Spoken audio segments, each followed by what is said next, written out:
Welcome back, ladies and gentlemen. In this video, we will talk about another application of vectors. In this video, we'll be talking about forces at an angle. So things like this, a person pulling a box along a floor where their pulling force is with a rope that is at an angle with the ground. Okay, so just some keynotes with applied force at an angle. You can see our gold bar there that we are going to pull with some force at an angle to the ground. The first thing that we'll need to do is break that applied force into both the horizontal and vertical components. So that just means we're going to apply some math to find both the x and the y components of our pulling force. Those are the values that will go on our free body diagram and that we'll use in our Newton's second law equation. Okay, after we have our force broken into parts, we will apply Newton's second law. We'll do that in a couple different directions. Normally we apply F net equals ma in the y direction first. We do that so that we can find our normal force, because our normal force in these cases is no longer equal to our force of gravity. And the reason that we do that is so that we can go and use that for questions that involve friction, because as we know, friction is equal to mu times Fn, or the coefficient of friction, times our normal force. Okay, then we'll go and apply F net equals ma in the x direction to find what our acceleration is going to be. And that's, of course, when the mass is sliding along the ground. Later we get into more complicated problems. But for now, we're going to be sliding things along the ground. Okay, so a couple of examples and then one for you to try on your own. Okay, so here's an example where we have a 35 kilogram box being pulled at a constant velocity across a sidewalk with a 110 Newton force by a rope that makes an angle of 65 degrees with the horizontal. So before we even get into the question part of it, I'm going to, of course, go and draw a diagram for this. So I'm going to draw my free body diagram as a box with, I'm going to put my mass in the middle of this box. Okay, the first thing I'm going to do is go and apply or figure out what my force of gravity is, which is just mass times g, or 9.8 per kilogram. So our force of gravity in this case is 343 newtons. Okay, then I'm told that we have a pulling force of 110 newtons. That 110 newtons is acting at an angle of 65 degrees with the horizontal.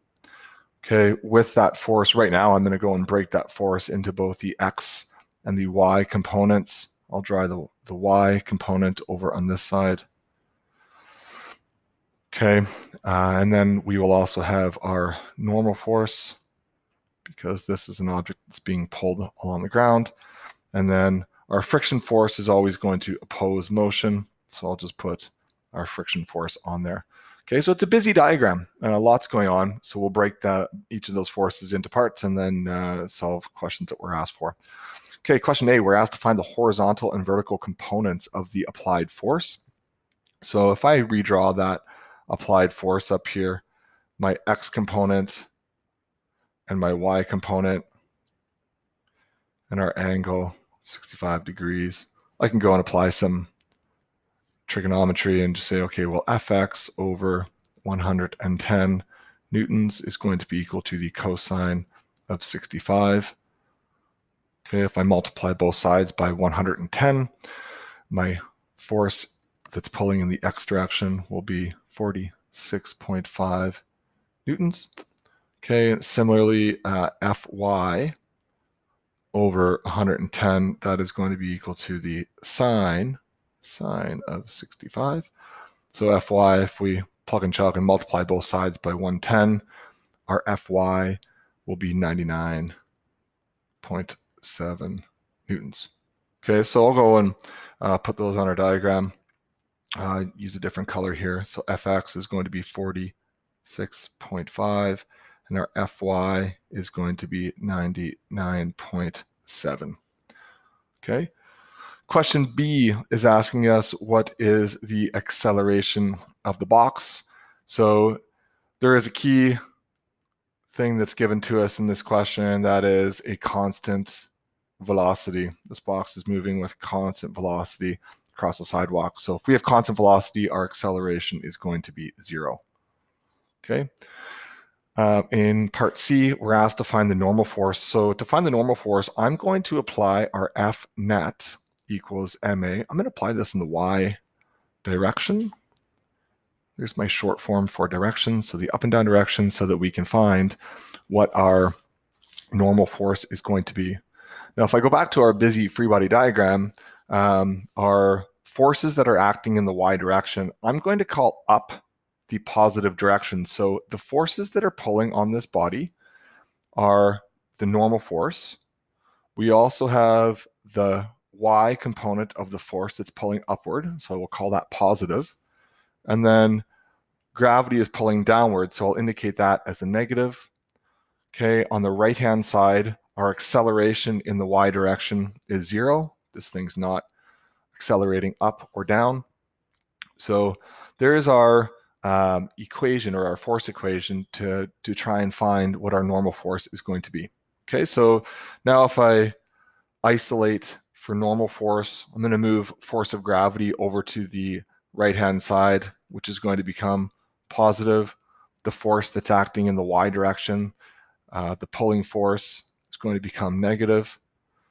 So if I go and plug and chug some numbers here, I'll find that our normal force is now 243 newtons. Okay. Part D is saying, what is the coefficient of friction between the box and the ground? So the coefficient of friction is going to stem from our force of friction. So now I'm going to go and apply our F net. Sorry, that's kind of messy. F net is equal to ma in the x direction. Okay, in our x direction, we are moving with constant velocity, so our acceleration is 0. So this term on the right-hand side is going to be 0. Now, if I look at the forces on our free body diagram that are pulling in the x direction, I'm going to call the rightward direction positive. So our F component of our pulling force that's acting in the x direction, I'll call that positive. And then our force of friction is pulling to the left, so I'll call that negative. So those two things are Fx and our force of friction. Those things have to be equal to each other. So our force of friction is going to be equal to our component of the force in the x direction, which is 46.5 newtons. Okay, then our force of friction, our formula for that is mu times normal force. That has to equal our 46.5. Our normal force we've calculated is 243 newtons. So mu times 243 has to be equal to 46.5. Okay, and then our mu, if we divide both sides by 243, we're going to find that our mu should be 0.19. Okay, I'll leave that up there for a second. Hit pause if you want to try and absorb that very busy slide, and then we'll move on to our next question.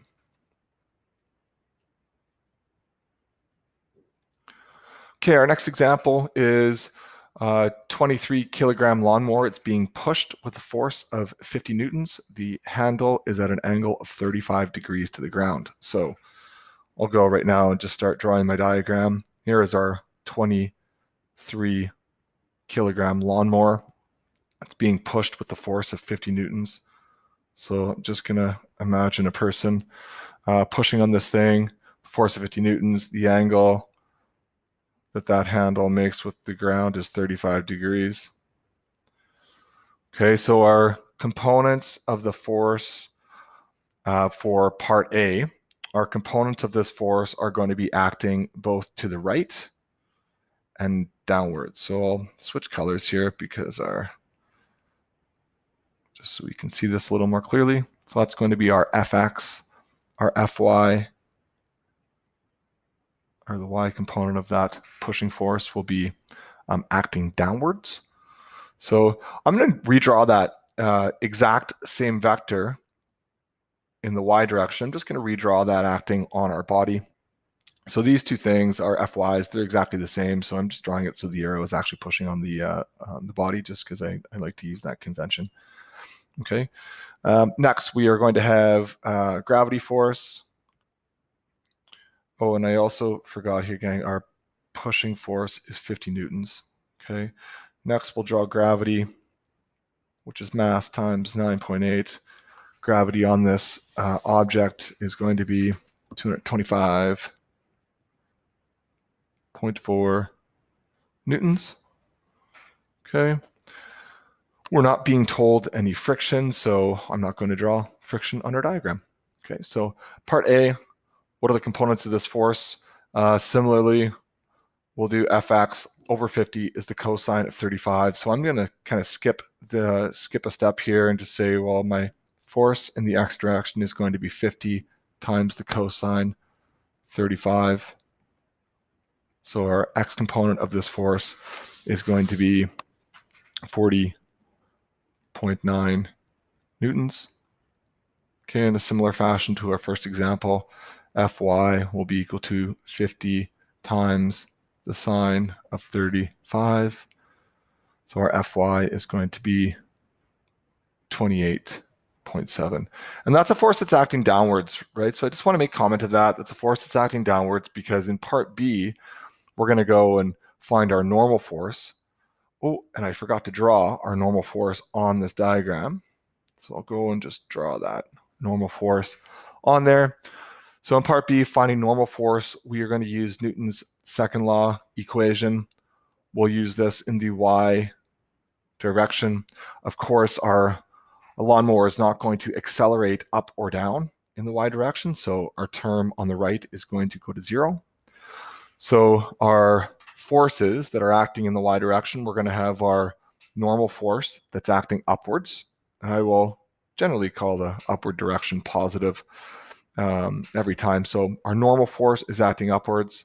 Okay, the other forces that are acting downwards are the y component of our pushing force. I'm going to use that negative sign. I'll use that negative sign to indicate that it's pushing downwards. And then our force of gravity is also acting downwards, so I will put a negative in front of that number. Okay, the right side is going to be 0. Okay, so in this case, our normal force, if we move those other two, Fy and Fg, over to the right-hand side, our force in the y direction, which is 28.7, and our force of gravity is 225.4. Again, both of those numbers are now positive because I've just moved them in this line previously. I've moved them over to the right-hand side, which changes their sign. So our normal force here is going to be 254.1 newtons. Okay, so in this case, our normal force is more than gravity, right? So just noting that. So if we're pushing down on an object, the normal force that's keeping it on that sidewalk will be a little bit more than gravity. Okay, part C, if we're asked what is the acceleration of the mower. So now I'm going to apply Newton's second law in the x direction. Okay, so our force that is acting in the x direction is just our x component of the force, be equal to mass times acceleration. Okay, if I bring this over to here, so our force that's acting in the x direction, we solve for that. That is going to be 40.9. The mass of our lawnmower is 23 kilograms, and then we are going to solve for A. Okay, if we divide both sides by 23, we'll find that the acceleration of this lawnmower is 1.78 meters per second squared. Put a box around that thing because we are done. Okay, I'll leave that up there for a second if you want to pause just to jot down information and absorb what's there. And then we'll move on to one that you can try for yourself.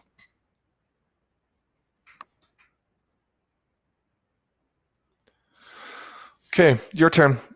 Can you please read the question, answer the questions on your screen?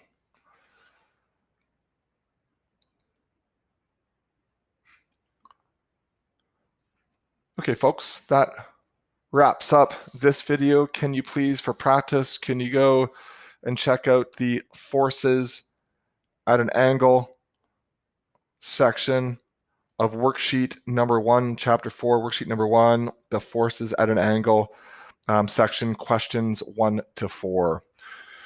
Thanks, ladies and gentlemen, and we'll see you again soon.